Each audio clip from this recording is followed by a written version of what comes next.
Donc je ne présente pas évidemment Jean-Michel Duconte, juriste, spécialiste de droit public, avocat, professeur à l'IEP de Toulouse. On ne compte pas les articles, les ouvrages qu'il a pu écrire sur la laïcité ou sur Jaurès notamment, mais c'est aussi l'auteur d'un livre sur la censure en 2007, paru en 2007 aux éditions Milan, et donc on va l'écouter évidemment avec beaucoup d'attention. Jean-Michel Duconte. Merci, merci Jean-Paul. Merci pour cette introduction qui propose un premier éclairage autour précisément de cette question de la liberté d'expression. Et lorsque je suis amené à évoquer cette question de la liberté d'expression, à la fois comme président de la Ligue et en dehors de mes responsabilités de président de la Ligue, je dis souvent qu'il faut se méfier de la tentation de la mort du censeur, pour reprendre le titre de l'ouvrage de Pierre Legendre. Il y a une vraie commodité dans l'admission parfois de la censure. En clair, dormez tranquille, on s'occupe de tout, que certains sont amenés fréquemment à évoquer comme modalité de gouvernement.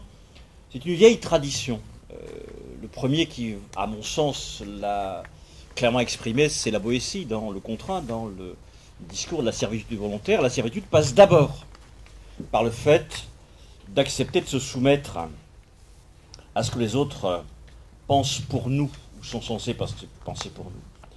Et je commencerai par une citation de quelqu'un trop tôt disparu, Ruven Ogienne, que vous connaissez peut-être, dans un ouvrage de 2007, en même temps que mon petit ouvrage sur la censure, la liberté d'offense, le sexe, l'art et la morale. Et je le cite parce que je trouve que c'est extrêmement intéressant les distinctions qu'il propose. Il propose de distinguer ce qu'il appelle les offenses et les préjudices. En disant cette opposition, cette distinction, oppose d'une part les atteintes aux choses abstraites ou symboliques, comme les dieux, les drapeaux, les idées, les conceptions de la vie sexuelle sous le nom de blasphème, sacrilège, hérésie, outrage aux bonnes mœurs, et d'autre part les atteintes injustes à l'intégrité physique des individus et à certains autres de leurs droits fondamentaux.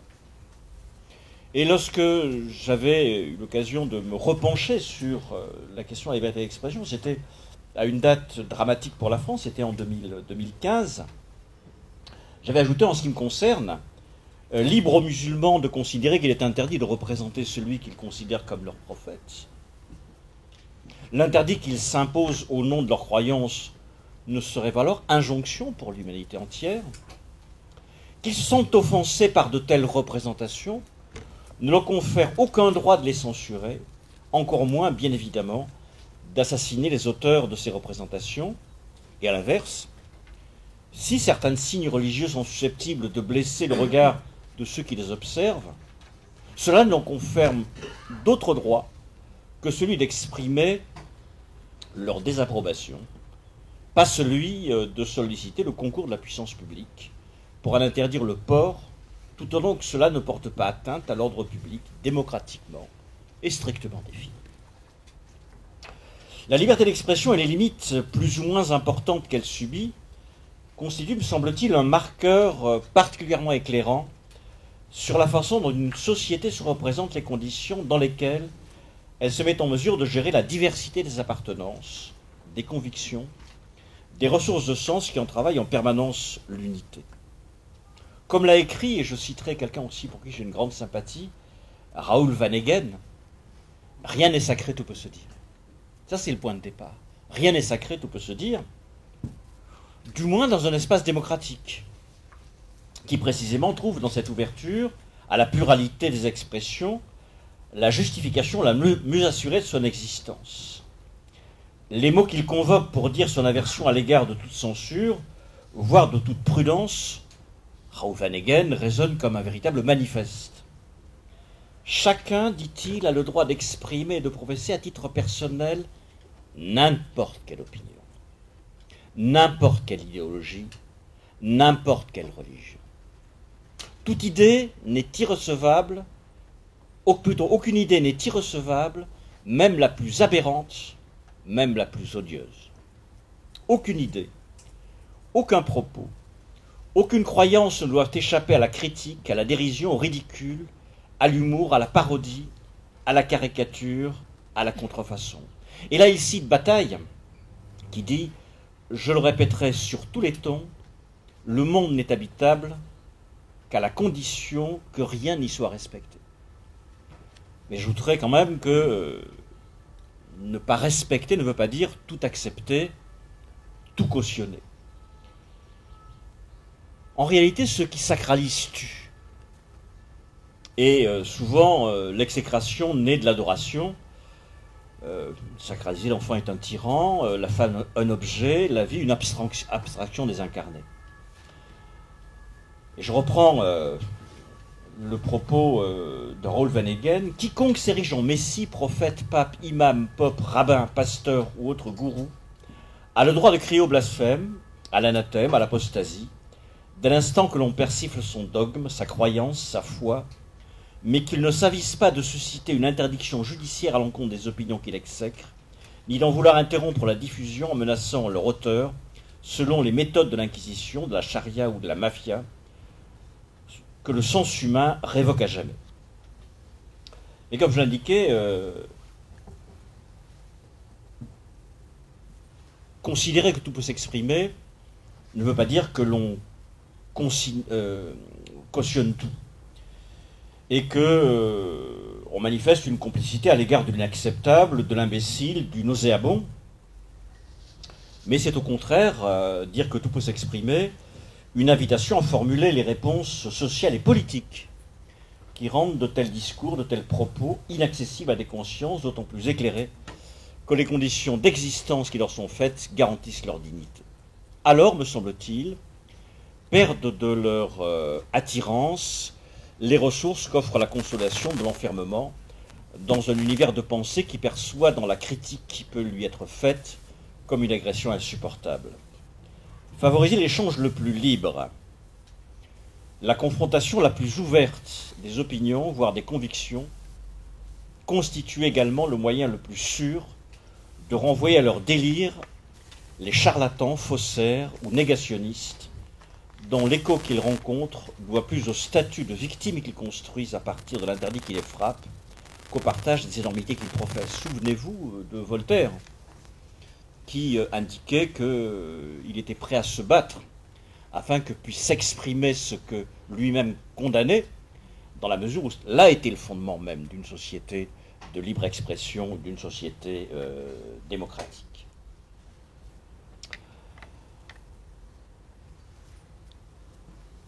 Parfois, pour tenter de justifier des limites à la liberté d'expression, certains convoquent l'idée de respect, en considérant que, oui, le respect dû à telle ou telle opinion, à telle ou telle attitude, peut constituer une limite à la liberté d'expression. En réalité, la particularité du respect, c'est qu'il n'existe aucun élément objectif pour en mesurer la portée. Il fait partie de cette civilisation des mœurs dont parle Norbert Elias, qui évolue, progresse, régresse avec le temps, mais qui n'a pas de contenu objectif que l'on puisse lui donner à un moment déterminé. Il s'agit moins, me semble-t-il, d'un principe que d'un marqueur profondément dépendant des atteintes conjoncturelles que les individus, les groupes sociaux ou les sociétés s'estiment en droit d'attendre. Dans un espace démocratique, il n'a de sens que joint intimement un droit à l'irrespect, articulation entre le respect et sa contestation, cette articulation étant placée sous l'arbitrage du droit, ou plus exactement de la justice, qui, pour reprendre la formule que j'évoquais en commençant, dira si l'on se trouve en présence d'une offense ou d'un préjudice. C'est en France ce qui a été mis en place avec les garanties juridictionnelles incluses dans la loi du 29 juillet 1881 sur la liberté de la presse. Et tel est le sens profond d'ailleurs de l'article 11 de la Déclaration des droits de l'homme et du citoyen qui était citée tout à l'heure, la libre communication des pensées et des opinions, est l'un des droits les plus précieux de l'homme. Tout citoyen peut donc parler, écrire, imprimer librement, sauf à répondre de l'abus de cette liberté dans les cas déterminés par la loi. Je rappellerai d'ailleurs que l'article ne fut pas adopté sans difficulté. Dans les jours qui précèdent d'ailleurs l'adoption finale de la déclaration, au mois d'août 1789, certains à l'époque considéraient que la rédaction qui finalement sera retenue était trop restrictive et qu'en réalité la seule limite qui était acceptable était celle de ne pas nuire à autrui, ce qui était beaucoup plus circonscrit comme limitation à la liberté d'expression. Et à l'inverse, d'autres considéraient qu'il y avait là une ouverture des vannes qui était dangereuse. Et je citerai en particulier Charles de Machaut, évêque d'Amiens, qui, intervenant dans le cadre du débat devant la Constituante, disait « Il y a du danger pour la religion et les bonnes mœurs dans la liberté indéfinie de la presse ».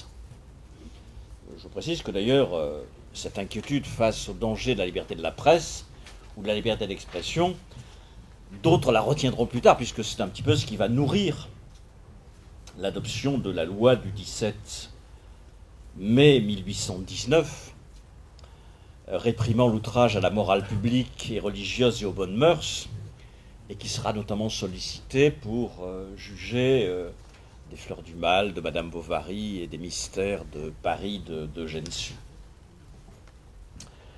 Alors, la Ligue de l'enseignement dans tout ça, ce que je vous ai dit est bien général, de façon introductive. La Ligue de l'enseignement est-elle concernée par cette question de la liberté d'expression? Mais il me semble qu'elle est concernée à la fois dans la durée et de façon beaucoup plus conjoncturelle aujourd'hui.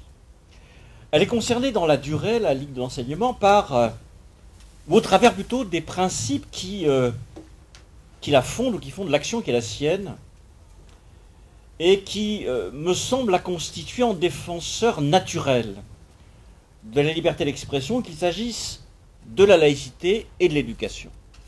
Et par ailleurs, on va voir que de façon conjoncturelle, elle a été amenée à construire des stratégies lui permettant d'intervenir efficacement au bénéfice de la liberté d'expression. D'abord, les principes qui fondent l'action de la Ligue, qu'il s'agisse de la laïcité ou de la liberté d'expression, en font un défenseur naturel de cette dernière. La laïcité d'abord. La laïcité parce que sa fonction première a été et est encore aujourd'hui dotée aux convictions religieuses le statut singulier qui rend souvent leur contestation dangereuse. La laïcité a eu pour fonction de renvoyer les convictions religieuses à leur statut d'opinion. Une conviction religieuse n'a droit à ni davantage d'honneur, ni davantage d'indignité qu'une opinion d'autre nature. Cette conviction religieuse est renvoyée à son statut, je réutilise la formule parce que je le trouve à la fois, la formule est provocatrice et parlante. L'opinion religieuse est renvoyée fréquemment à son statut de canne blanche des imbéciles, qui doivent accepter de soumettre ce qu'ils croient au principe de contestation de la part des autres membres de la société civile. Et l'histoire fournit un certain nombre d'éclairages de cette intervention de la Ligue au service de la liberté d'expression en utilisant l'outil de la laïcité. Ce fut le cas aux origines même de la Ligue de l'enseignement, et ça allait d'ailleurs au-delà du périmètre de la simple contestation du statut singulier des opinions religieuses, puisque, je vous rappelle, mais vous le savez, la Ligue de l'enseignement s'est constituée en 1866, sous le Second Empire, dans une période qu'on a coutume parfois de considérer comme l'Empire libéral, enfin, plutôt l'Empire équivoque, puisqu'il n'était pas nécessairement libéral, il était plutôt équivoque. Et vous savez peut-être que la Ligue de l'enseignement française a été constituée en 1866, après qu'en 1864 soit constituée à Bruxelles la Ligue belge de l'enseignement. Or, au XIXe siècle, dans cette période du Second Empire, où la liberté d'expression a été assez largement muselée, elle a été complètement, pendant toute la première période de l'Empire, elle a été un peu moins contrainte ultérieurement, un certain nombre d'idées nouvelles, notamment d'idées particulièrement sévères à l'égard du soutien que la religion accordait dans la première période du Second Empire, accordé au régime, avaient induit des critiques de la religion à caractère souvent ordurier, qui prenaient souvent la forme de libelles, un peu à l'image des Mazarinades, hein, ça avait à peu près la même forme, qui étaient publiées en Belgique et qui étaient publiées aux Pays-Bas. Et c'était souvent des militants de la Ligue de l'enseignement, enfin un certain nombre de militants de la Ligue de l'enseignement, en particulier de cercles de la Ligue de l'enseignement qui n'étaient pas très éloignés de la frontière belge, remplissait le rôle de colporteur. Et la Ligue de l'enseignement a joué un rôle important dans le colportage de publications souvent à caractère pornographique, issues de l'édition clandestine de la Belgique et des Pays-Bas. Ça méritait d'être rappelé, puisque c'est un des premiers combats qui a été conduit au nom de la laïcité, destiné précisément à réduire au statut d'opinion les convictions religieuses des uns et des autres. De façon plus récente, la Ligue de l'enseignement a eu l'occasion aussi, c'était en 2016, et entre les deux j'évoquerai quelques autres événements, la Ligue de l'enseignement en 2016 s'est préoccupée de la singularité existant en droit local d'Alsace-Moselle, où subsistaient les articles 166, 167 du code pénal allemand qui réprimait le délit de blasphème. Et ce n'était pas simplement une indication théorique, puisque c'est en vertu de ces articles qu'une action fut intentée au nom de l'existence d'un blasphème à l'encontre d'Act Up, qui avait eu la malencontreuse idée de faire une manifestation dans la cathédrale de Strasbourg pour se plaindre du fait que l'Église catholique condamne l'usage du préservatif. Et l'action avait été considérée comme recevable, au nom précisément de ces dispositions du droit local. Et la Ligue de l'enseignement a eu l'occasion, lors de son congrès des 150 ans à Strasbourg, de manifester. Elle l'avait fait antérieurement, et notamment les fédérations des départements concernés, qu'il s'agisse des départements lorrains ou des départements alsaciens, étaient intervenus afin, notamment la Moselle, étaient intervenus en particulier pour s'émouvoir de cette résistance du délit de blasphème dans un territoire de la République française. Et nous avons finalement obtenu satisfaction au mois de janvier 2017, puisque le délit de blasphème a disparu du droit positif local d'Alsace-Moselle. Je suis heureux que la Ligue de l'enseignement ait engagé ce combat, et avec d'autres d'ailleurs, dont l'Observatoire de la laïcité l'ait gagné. Et je salue ici la présence de Jean-Luc Blanco, président de cet Observatoire de la laïcité. Le combat se poursuit sur ce terrain-là, ce qui explique également que la Ligue de l'enseignement soit attentive non seulement aux atteintes à la liberté d'expression qui peuvent survenir en France, mais également aux atteintes qui ont pu survenir à l'étranger. Et dans ce contexte élargi, nous avons en permanence été amenés à nouer des partenariats, tant avec la Ligue des droits de l'homme qu'avec la Libre Pensée, afin en permanence d'assurer, lorsque c'était nécessaire, la défense de cette liberté d'expression au nom de la laïcité, face aux logiques de sanctions du blasphème, de l'apostasie ou de toute autre infraction de nature religieuse. Mais bien évidemment, la référence à la laïcité ne suffirait pas si elle n'était épaulée par une logique d'éducation. Très souvent, on se rend compte que l'efficacité de la censure repose sur une forme d'infirmité de l'argumentation. Ceux qui défendent la liberté d'expression la plus large disent que aucune opinion, notamment les plus odieuses et les plus insupportables, n'est insusceptible d'être mise à l'abri de la critique. Et souvent d'ailleurs, la référence à une logique de critique a ceci de particulier qu'elle ne favorise pas les stratégies de victimisation. Le danger de l'interdiction, c'est de victimiser celui qui fait l'objet de l'interdiction. Il est souvent beaucoup plus utile de ruser avec la censure, de ridiculiser le censeur. Le censeur a toujours tort dans la durée.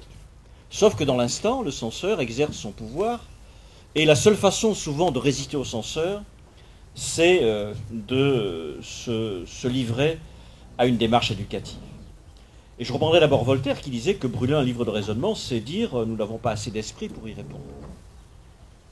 C'est d'ailleurs ce que disait aussi Condorcet, dont l'idée ou dont la pensée est un petit peu à la base de la construction intellectuelle de la Ligue d'enseignement. Lorsqu'en particulier, évoquant la déclaration des droits de l'homme et des citoyens du 26 août 1789, au sein de laquelle figurent les articles 10 et 11 qui ont été cités en commençant, il disait « proclamer les droits est un non-sens. S'il ne s'y ajoute pas l'éducation utile à la compréhension par les titulaires des droits de l'usage qu'ils peuvent en faire. Seule l'éducation permet de savoir, permet de connaître l'usage que l'on peut faire des droits dont on dispose. » Et il ajoutait notamment dans sur l'esquisse des progrès de l'esprit humain, cette dernière œuvre, que l'absence d'instruction était une des principales sources de la tyrannie, et que le développement de l'instruction, au contraire, était à la fois un outil de compréhension du monde et un outil de transformation intelligente du monde. Je vois que je suis un petit peu long, donc j'accélérerai un petit peu. Alors pour en revenir à la Ligue, au-delà du fait que mouvement laïque et mouvement éducatif, ils se donnent deux outils permettant précisément de renforcer la capacité de lutter contre les interdits, la Ligue de l'enseignement a également été amenée à mettre en place des actions concrètes, ici et maintenant, afin de lutter contre les atteintes portées à la liberté d'expression. Ça a été indiqué en commençant, mais je rappellerai quand même que cette liberté d'expression est aujourd'hui peut-être plus menacée qu'elle ne l'a été dans les années qui nous ont précédés. Moi, parmi les événements récents, il y en a un qui m'a notamment perturbé, qui est la convocation de deux journalistes par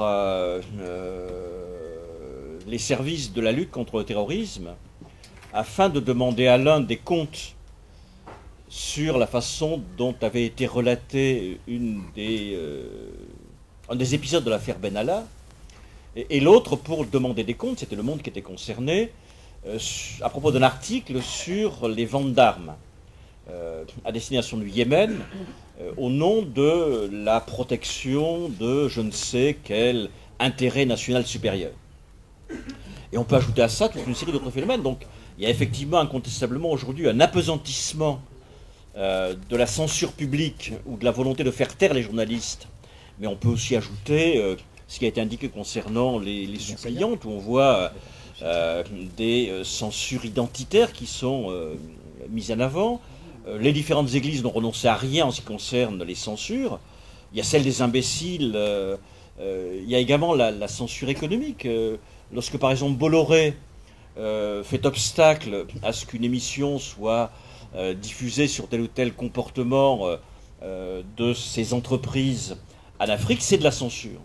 Donc il y a aujourd'hui incontestablement des manifestations de plus en plus importantes de censure.